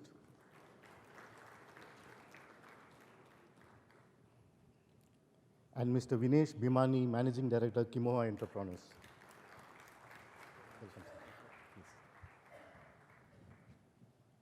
Thank you, gentlemen, for taking time off to be with us today. We had a very interesting dialogue to understand in terms of what JAFSA and DP World has been doing over the years. So this is a time to share our experiences in JAFSA to the audience here present. I was reading the memoir written by His Highness Sheikh Mohammed bin Rashid Al Maktoum, My Story, where he candidly writes about his journey over the last 50 years and what has happened around him. It's a wonderful book that I would recommend each one of you to read that book to understand how life has been evolved over Dubai over the last 50 years. And he particularly points out to one point in 1979 which says 3 great things happened to Dubai. One was Jebel Ali zone, port that was established in spite of some resistance that people felt. The second was the setting up of an aluminum smelting company which was called Dubal and now called EGA. And finally the Dubai World Trade Center. And this has been, as far as businesses go in Dubai, the foundation for what it is today. And this growth, I'm told, brings in close to more than 3 million of business visitors into this region, into Dubai in particular, to attend about more than 500 events and to do investments across the world. Given this background and taking that my story as the backdrop for our discussion, I would like the panelists to share their stories. So why Dubai? If you look at most of the Indian entrepreneurs here are all self-made people, and this is what is amazing to learn, that every single industrialist here has come and started small and made it big. So it will be wonderful to hear those experiences to begin with. May I now request Mr. Bharat Bhatia to start off his experience. Why Dubai and what made you come to Dubai? First of all, thank you very much, and I really appreciate IBBC and DP World who has given us an opportunity to be here. Why Dubai? I think I'll have to call my grandfather who can reply me. And I would also like to emphasize what Mr. Mohammed Mohallam said, that trade relation between UAE and Dubai is 50 years plus. Just to give you brief, everyone in this, of course our gentleman, UAE national, is born here, his grandfather was born here. But our community landed here in 1899. And we had the first, today is a year of tolerance, so we can say, the first temple was given by us in 1902, wow. And the Virgo started by Sheikh Rashid was in 1963. So I think I don't need to reply why Dubai, because we Bhatiyas were born to be here. Our grandfather was official divers for the sheikhs to get the pearls from the sea. And this is why I landed here. Well, I'm not that old. I landed in 1983, and I really appreciate my dear friend Mr. Paras landed in 1988. But I landed in 1983, and I just came from a very well-to-do family. But as we Indians watch too many Indian movies, and I was a great fan of Mr. Amitabh Bachchan. And I wanted to start my own business, left everything and came here, and I was literally driving a pickup here. And my father was very upset. Why you want to do this 1,500 dirham job? And he was back home doing real estate business. but I wanted to make my own money. So I told my mom, the day I make $500,000 Indian rupees, I repeat, $500,000 Indian rupees in 1983, I will come back to Bombay. That time we were used to call Bombay. I think many of my friends, they still say, you are not still gathered $500,000 Indian rupees? So that is what Dubai is attracting. It's a magnet. And I don't think anyone can escape from this trap, I would say, which gives us a fortune, and we are all blessed to be a part of Dubai growth. Thank you. Mr. Yogesh Mehta, as an entrepreneur who has set up Petrochem, and in 25 years, we have seen the tremendous amount of growth that you have seen in your business. Can you share your experiences in terms of why Dubai and how your experience in setting up and running operations in Dubai has been? Good evening, friends. I hope you can hear me. I hope this thing is working. Thank you. I hope you're not having a very long evening. I'll keep my story short. I came to Dubai in 1990 on a hope and a prayer. I had no money, no family, no background. I had only myself and God between me and my luck and my hard work and my ambition. I think my story is very common and nothing more to say than, and it's very common as everybody else's story. The only thing, there is a happy ending. And when there's a happy ending, everybody wants to read that book or hear that story. So I'm going to write one very shortly. This is not a forum that I can tell you. It's a long story with all the trials and tribulations. Suffice to say that hard work pays. Being in the right place at the right time, that helps. Going to Javza, I remember in 1990, I went to Javza and I met Sultan bin Sulaim. And he said, where do you want the land? You tell me the roundabout. I said, I want it on a roundabout. He said, you got it. That was the time in 1990 when everything was available. Opportunity was galore. And hence, even a zero like me became a hero. Thank you. Very nice. Mr. Vimesh Bhimani, again, you, I believe, started very small in Dubai, and now you have grown into a very big enterprise. Can you share your thoughts and experience? I'm very junior against these people, but yes, I came in a senior manner. I came 1975 in Dubai and Muscat, and in 1975 when I saw the Dubai, it has really given me a hope that this place is different than anywhere. And then I worked for 12 years in Oman, and in 1988 I came to Dream City of Dubai, and just started. Myself and chairman, we came and he selected the Jebel Ali port, and we had taken just 14 cubic meter of office. And today, I must say that we had such a support from Javza that we cannot believe it.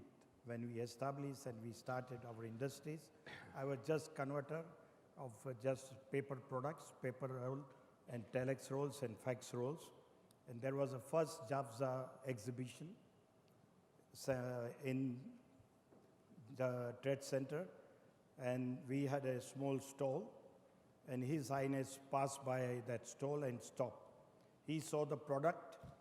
It was Bahrain telex paper, telex roll, Batalco, Oman Tel, Qatar Telecommunication, and Etisalat. This was I was printing, and I was supplying to the all over the place. And His Highness said that you manufacture here. I said, yes, Your Highness. He taken my card and given to His Excellency Isa Sala Garg. He said, don't buy from outside, buy from here. This is the best example and the best compliments what you get, and that's why we are here. And today, this was another opportunity I got it. I was in 97 when I started my baggage tech product, which was coming from outside, and we started with Emirates Airline. He said, how come your small company we trust? And myself and Japanese company producer of the raw material, we went, we convinced, they given me the chance, and today I must say that very proudly that Dubai and Jebel Ali has given me the base that the product of these airlines goes all over the world from Jebel Ali to Dubai. That's where my story is. Now that we have heard the past and how they had set up offices. I think we'll quickly come to the present because there is paucity of time. There have been, I think, businesses have evolved over the years and challenges have been frequenting. And over the, people say that every 5 years, 7 years, that there has always been a challenge in Dubai in conducting business. So how do you, each one of you, see the present environment today? And in specific, I don't want to get into the major issues. For instance, Mr. Yogesh Mehta, can you talk to us about how do you see the residency move from the government and the labor laws that is changing in terms of gaining better employment? Your challenges that that you have faced and in terms of what is happening in the business today. So I'm living here for 30 years, and every 3 years my visa gets renewed. Jafza is very efficient, and sometimes I apply in the morning, do my test, and in the afternoon I have my visa stamped on the passport. Years became decades, and I didn't realize the difference of a 3-year visa or a 10-year visa. I'm yet to appreciate what is the meaning of a 10-year visa unless there is some sort of a permanency. And I'm saying that, are we going to get excited with a 10-year visa right now? I think that more work needs to be done on immigration, more work needs to be done on the comfort, security of the expatriate, who actually, an expatriate like us who are here, they are almost citizens. We have contributed to the country, and more importantly, the country has done so much for us. I came to Dubai with nothing, a land of opportunity. Dubai has a magic wand. The UAE is a country that attracts you and makes you what you are. So as the journey goes, I know it's an evolving thing. So there's no easy and a sweet answer and say, hooray, let's have a 10-year visa. The 10-year visa has to have more meaning. And I think that at first, there are people who are saying, hooray, I got a 10-year visa. I don't think it's such a big deal. I think more needs to be done. Sorry. Thank you for your candid thoughts. Mr. Bharat Bhatia, in terms of the last year, one of the major changes that we saw, even though offshore free zone entities may not be much affected in that category, is the imposition of VAT. So in terms of businesses or in terms of ease of doing business, what is your response to that, and how do you think it is aiding to development, or is it causing sort of concern for business here? See, honestly speaking, we are in Jebel Ali Free Zone, but our main business is in UAE. Okay. So we carry a group of companies which are in mainland and in Free Zone. Giving more authenticated comments, what our panelist, Mr. Yogesh said, that Jebel Ali has given us an opportunity not only to grow, but they have given a lot of flexibility. Inside Jebel Ali, of course, there is no VAT, but we do export 40% and we do local domestic sale of 60%. In my opinion, VAT has brought the genuine businesses in front of us. Correct. If we are doing a business of around 1.5 to 1.8 billion, we are not bothered about 5% if it's going in the right pocket. It's a growth of this country. When I say our forefathers came in 1880, and today I have got Burj Al Arab and Burj Khalifa, money has to flow in somewhere, right? Any country you go, there is 35%, 30%, 40%. Why Dubai should not have that type of revenue? So in my opinion, VAT is not a wrong move. I would only say that the guys who want to manipulate, or guys who want to hide, or guys who want to do wrong things, for them is a problem. But as an industrialist, as a trade, what we do, yes, of course, we contribute 50 million because it's 1 billion sale here. So 5% is straight away 50 billion we give back, 50 million we give back to Dubai government. But I am not complaining. Ultimately, my buyer is paying. So I don't think anyone should complain. And this country is growing. Competition is growing. We heard Mr. Ahmed Ada said with the click of button, he can buy this, he can buy this. Where are these people going to bring money from if everyone is happening on internet? Absolutely. So VAT is not a hurdle. VAT is a good thing. And I would say there is a transparency. And this is the first year I would say that every bank is expecting a balance sheet with VAT. VAT, yes. So there is a lot of ifs and buts, a lot of shops you see empty. But Dubai has its own way to attract people, and it will bring back that same charm what Dubai is known for, or UAE is known for. Wonderful. I think the newspaper report suggested VAT collections has been in the region of 27 billion much higher than what the governments had estimated. So Yeah. I think it only shows greater compliance and transparency in business. Correct. Coming back to Mr. Vimesh, from a business point of view, I think what are the challenges that you're seeing in terms of doing business today, in terms of businessmen? Because the last few years, there has been a lot of issues on liquidity issues and other matters that have really, people are talking of a sort of a slowdown that is happening in the region. So how do you look at that, and what do you think are some of the changes that is required for, to smoothen out this process?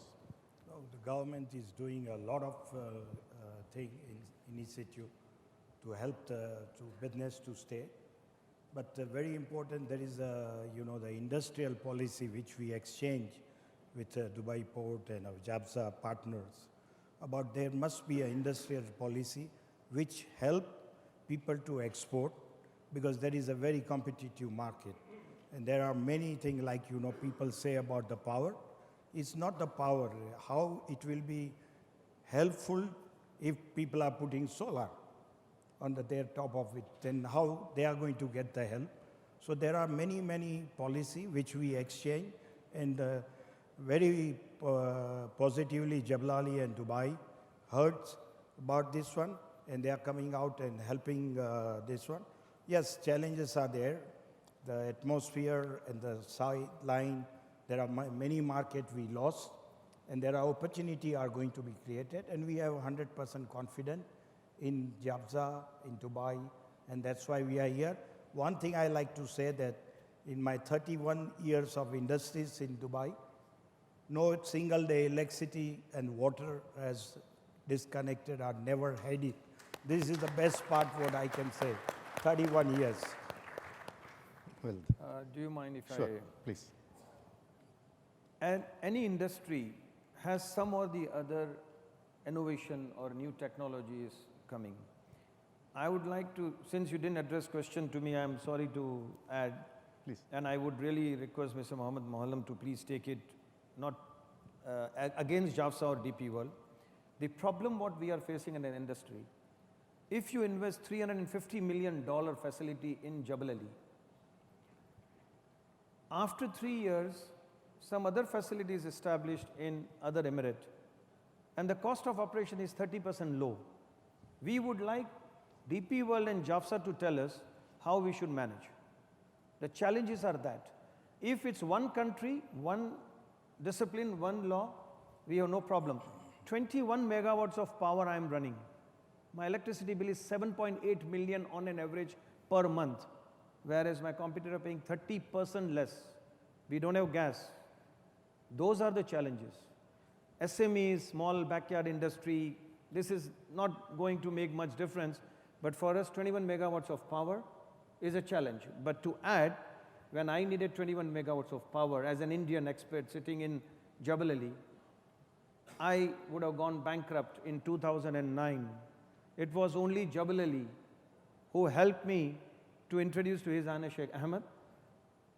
And when I was sitting in front of His Highness, he said, what you want me to do? I said, I have two options. Either take a last ticket of Emirates and go back, or you help me to connect the power. And I really appreciate what DP World and JAFSA helped me, and I got my 21 megawatts of power. So there are challenges, there are support. Jebel Ali Free Zone and DP World definitely has years to hear our complaints. Sometimes they have a solution, sometimes it's not. But we keep on complaining. That's our nature. What can we do? Mr. Mehta, I don't want you to be left out. Let us not forget why we are here. We are here to talk about the UAE India Forum. We have grievances, but this is not a grievance cell, and we must address it elsewhere and to the right channel. More importantly, the platform of JAFSA, and I remember right from our early days, the support that we've got. The arrival of a container, the ship arrives at 6 in the morning, at 9:30 in the morning, we have the container at our doorstep. On a daily basis, my company, Petrochem, ships out, we export about 250 containers a day, and we get about 180 to 200 containers a day inside. We also have a bulk facility, so from the bulk, we drum a lot. So the container movement at our 7th roundabout is mega and it's huge. It almost, chokes and blocks the 7th roundabout, and there's a hub of activity. And that creates revenue for JAVSA, and that's their revenue. But for us, we get the business, we are able to deliver quickly. Our shipments to India are very huge, and India is our big trading partner. Comes naturally because I come from India, but we have targeted that nearby market. That nearby market is encouraging to us, and I thank this forum for bringing this bridge and talking about it, because in the years to come, the UAE-India partnership is here to stay and is here to grow. Thank you, sir. You have brought me to the next topic of our discussion, Yes. which was the India-UAE bridge. I would like to conclude this final round with that. As businessmen from UAE and going into India, how do you look at India-UAE bridge, even though there are a lot of investments and a lot of Indian businesses are now visibly seen from the UAE, NRIs investing into India, and likewise from India to UAE. How do you foresee from your business point of view the India-UAE bridge to strengthen better, and what would you do to contribute that? First of all, I would like to commend the animation shown on the screen is only one way. Containers coming only from India to UAE. When it's a bridge, it should be two-way. I believe, Your Excellency. Well said. UAE has given us an opportunity, no doubt, to establish ourselves, our family. I've been brought up here. I would tell you honestly, my eldest son was born in Al Wasl Hospital, and my granddaughter is also born in Al Wasl Hospital. So the bridge is already there between India and UAE.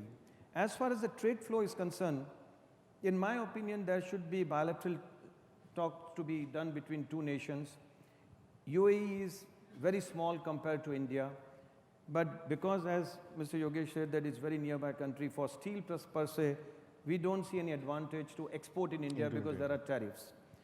If India would have been excessively producing steel, then the tariffs are must, because any country has a right. But as we see, India per capita consumption of steel is very, very low compared to the world. We would really like to say that the bridge should be made with the bilateral talks, and the ease of doing business for steel trading should be permissible. We are also in F&B business. On the other end, we are also exploring an option to have a small facility, as we heard that Jebel Ali Free Zone is organizing a free zone, to have a food which we can process and we can import here. So I think the bridge is very important. Relation is there. Only thing is we are now trying to make it more lucrative, but we all have to remember that China is the biggest threat for everyone. And if China is playing all around with Silk Road, this bridge has to be more stronger, and the corridor should be really exchanged in both the way. And please, the designer, have the animation both the way. That's a request. Mr. Bhimani, your thoughts on the India-UAE corridor bridge, and how do you think the bilateral trade and relations can improve in the times to come? See, we are in the very different trade on the printing company. As a company, I just see that as a trade. We can be utilized as a hub for the Indian company to re-export to other places. This is one. Secondly, I believe that His Excellency, I can just say that there is a lack of vocational training center here. There is in the schools, there is no technical center, training is here for the schools, for the locals. If that can be done, given to them, these people, they get the more technical, the art, and they can play, they can come closer to the India, they will learn, because that's where small-scale industries, cottage industries can be developed here. That's my dream, that we come together, because we do dairy labels. I've been to the dairy labels, and I told them, why not we gobar gas plant we give you? You understand that, which generate the gas from the cow dung, and that can be created light, and it can be created. So this type of bridge we like to bridge together, so we come more closer with India in this different manner. My final question to Mr. Yogesh Mehta is that you have had an excellent past, and we are looking at and future with optimism. So how do you look at businesses evolving in the future, and how do you envision Dubai or UAE to be in the next 25 years? We are in a very hostile environment right now. and we are in a changing landscape. All around us there is hostility, uncertainty, and the landscape is changing every minute. We had, in my business, we had a problem in 2013 and 14 where my business almost collapsed. And I studied at Harvard Business School, so I called my professor and I said, look, you know, my business has gone crazy. You know, what I used to do before would make me money, and today I'm in a very challenged environment. And I think I'm going to leave this business and I'm going to do something else. And he said to me a very important thing. He says, don't change your business, but change the way you do your business. So in this ever hostile environment, all of us together, we have to change the way we do our business. We have to be more focused. Our skill sets that we used to have, they need to be polished. This world is getting smaller.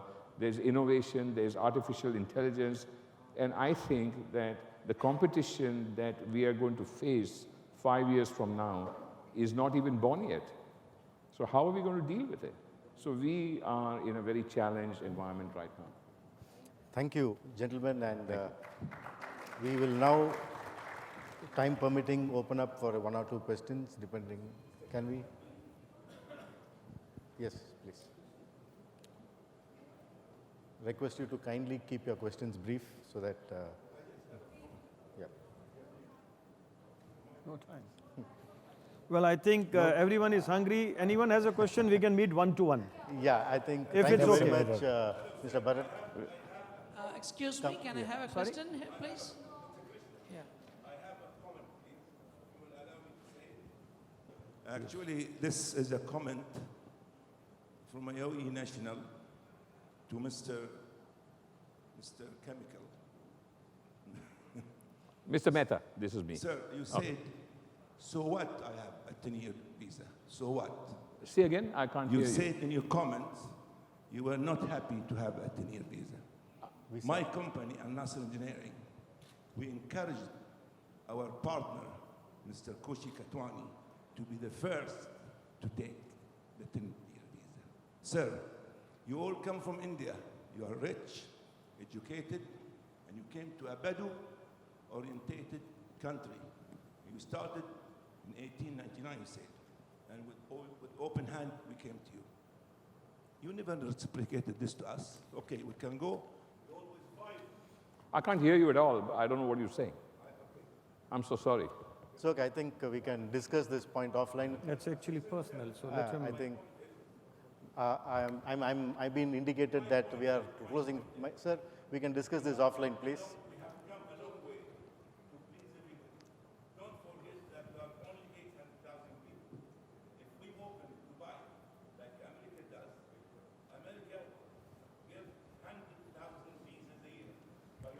Thank you.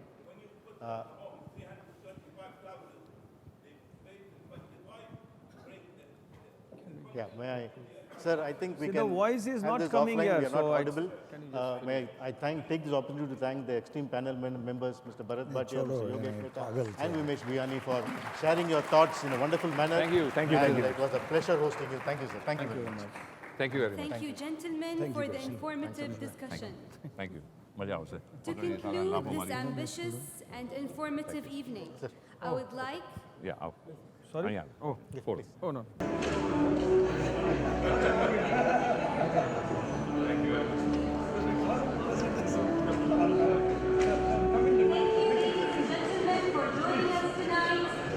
journey of impacting the lives of more than 1 billion people. Okay. You can savor this moment with a fabulous dinner awaiting you in the foyer area. I would like also to invite members of IBPC and DP World for a group picture. Good night and have a wonderful evening.